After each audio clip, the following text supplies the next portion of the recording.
کہہ کے ملک کو بچا لیا، ورنہ ہمارا حشر بھی یا افغانستان جیسا ہوتا یا عراق جیسا ہوتا۔ لیکن سوال یہ ہے، یہ عراق میں 18 لاکھ آدمی جو ہلاک ہو گئے، مسلمان جو مر گئے، 6 لاکھ جو افغانستان میں بے جرم و خطا قتل ہو گئے، اس قتل میں کون لوگ ہیں؟ وہ کون انسان ہے؟ وہ کون لوگ ہیں جنہوں نے اتنے مسلمانوں کو قتل کروا دیا؟ اتنا بڑا خون جو اس صدی میں بہا ہے، اتنے بڑے خون کا ذمہ دار کون ہے؟ اگر کوئی مجھے یہ کہے کہ اس کا ذمہ دار بش ہے تو میں کہوں گا یہ سب سے بڑا جھوٹا ہے جو بش کا نام لیتا ہے۔ سب سے بڑا ذمہ دار، سب سے بڑا اس خون کا ذمہ دار وہ جاہل مولوی ہے جس نے اتحاد کی دولت نہیں بانٹی بلکہ کفر کی فیکٹری لگا دی، جس نے بھائی کو بھائی سے لڑا دیا۔ حضور تو آئے تھے کافروں کو مسلمان کرنے، یہ ہم علماء کس نبی کے وارث ہیں کہ ہم نے ہر ایک نے اپنی جیب میں یہ مور رکھ لی کہ نہیں یہ کافر، یہ کافر، یہ کافر۔ اگر یہ صدر نہ آ جاتا تو آنے والے وقت میں پاکستان میں دوربین سے بھی مسلمان نہ ملتا، سب کافر ہوتے۔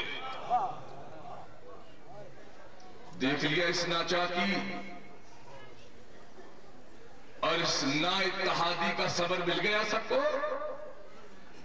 یہ 6 لاکھ مسلمان جو قتل ہو گئے افغانستان میں، اور یہ جو قتل ہو گئے عراق میں، اس کا ذمہ دار وہ جنگجو مولوی ہے کہ جس نے امت کو اتحاد کا سبق نہیں دیا بلکہ ایک دوسرے کو قتل کرنے کا، مار دینے کا سبق دیا۔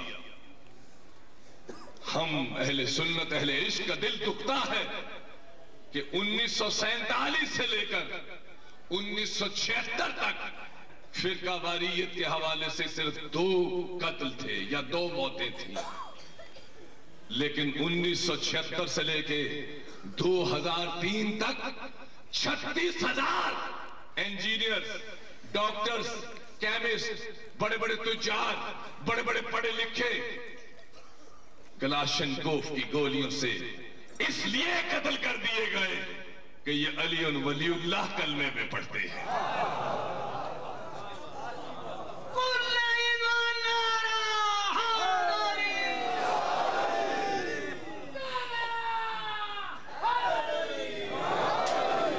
پاکستان میں ہر بسنے والی اقلیت، خواہ وہ ہندو ہے، اس کا مندر اتنا ہی عزت دار ہے جتنی میری مسجد عزت دار ہے۔ پاکستان میں بسنے والا عیسائی، اس کا گرجا اتنا ہی عزت دار ہے جتنی میری مسجد ہے۔ پاکستان میں بسنے والا سکھ، اس کی گرنتھ صاحب سے لے کے اس کا گرجا اتنا ہی عزت دار ہے جتنا میرا آستانہ ہے۔ پاکستان میں بسنے والا یہودی، اس کا سینگاگ اتنا ہی عزت دار ہے جتنی کوئی ہماری عبادت گاہ ہے۔ پاکستان میں بسنے والا ہر علی کا ماننے والا اتنا ہی عزت دار ہے جتنا عزت دار کوئی عام مسلمان ہے۔ اتنی ہی امام بارگاہ عزت دار ہے جتنی بادشاہی مسجد عزت دار ہے۔ اور امام بارگاہوں کو بچانا بہت ضروری ہے، اس لیے کہ اگر امام بارگاہوں کو نہ بچایا گیا تو ہندوستان تو کہتا ہے کہ صرف بابری مسجد ہی نہیں بلکہ ہر مسجد میں رام کی جنم بھومی تھی، ہر مسجد میں رام کی جنم بھومی تھی۔ مسلمان روکو، آج تک ہندو یہ نہ کہہ سکا کہ کسی امام بارگاہ میں میری رام کی جنم بھومی تھی۔ بچو، امام بارگاہوں کو ملاؤ کعبے سے، ایسا نہ ہو کہ کہے 360 بت تو ہمارے تھے، یہ کعبہ بھی ہمارا ہے، اس لیے ضروری ہے کہ چیخ چیخ کر کہا جائے نہیں یہ بت خانہ نہیں، یہ علی کی زچہ خانہ ہے۔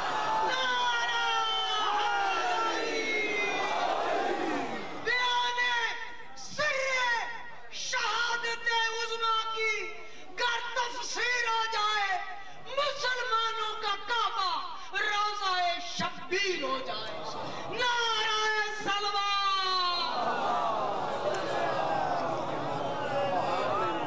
اس لیے اگر کعبۃ اللہ کو یہ کہا جائے کہ ہاں یہ علی کا سچا خانہ ہے، علی اس میں پیدا ہوئے، علی اس میں پیدا ہوئے، تو کوئی دعویٰ ہندوستان کے کسی پنڈت کا نہیں رہے گا. اگر نہیں کہو گے تو جہاں بابری مسجد گئی وہاں یہ جانے کا بھی شک ہے. اپنا کلیم اس انداز سے رکھو، نفرتیں نہ پھیلاؤ، کسی ہندو کو بھی یہاں تنگ نہ کرو، کسی کا گرجا نہ جلاؤ، کسی کو تنگ نہ کرو. مسلمان تو سلامتی سے ہے، تیرا دین محبت بانٹتا ہے، تیرا دین اسلام محبت کا تحفہ دیتا ہے. یہ تو یہ کہتا ہے تجھے کوئی پتھر مارے تو تو اسے گلدستہ دے دے. کیا تو نے اپنے نبی کی سنت کو نہیں پڑھا؟ لَقَدْ كَانَ لَكُمْ فِي رَسُولِ اللَّهِ أُسْوَةً حَسَنَةً. میرا دین مسلمان، میرا دین، میرا اسلام صرف اور صرف یہ ہے کہ میری نبی کی سنت کو نمونہ عمل بناؤ.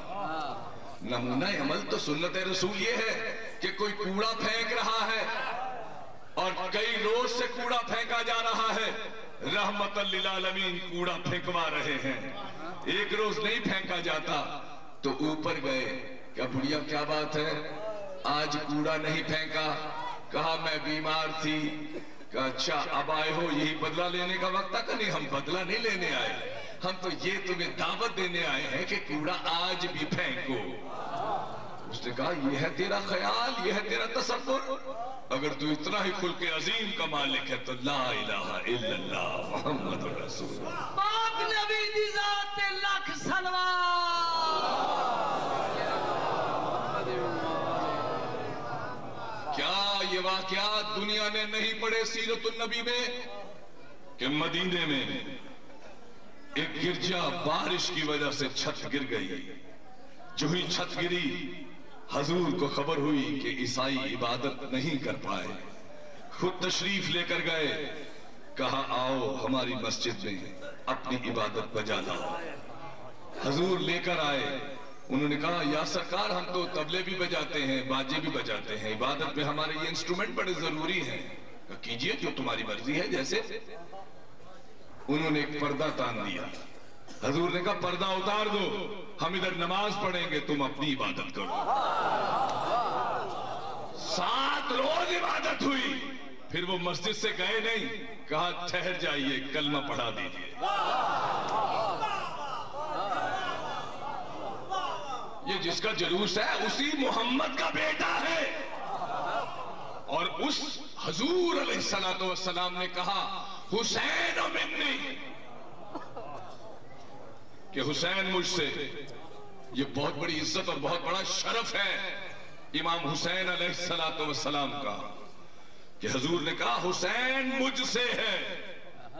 یہ بڑا شرف ہے. اگر یہ علیہ السلام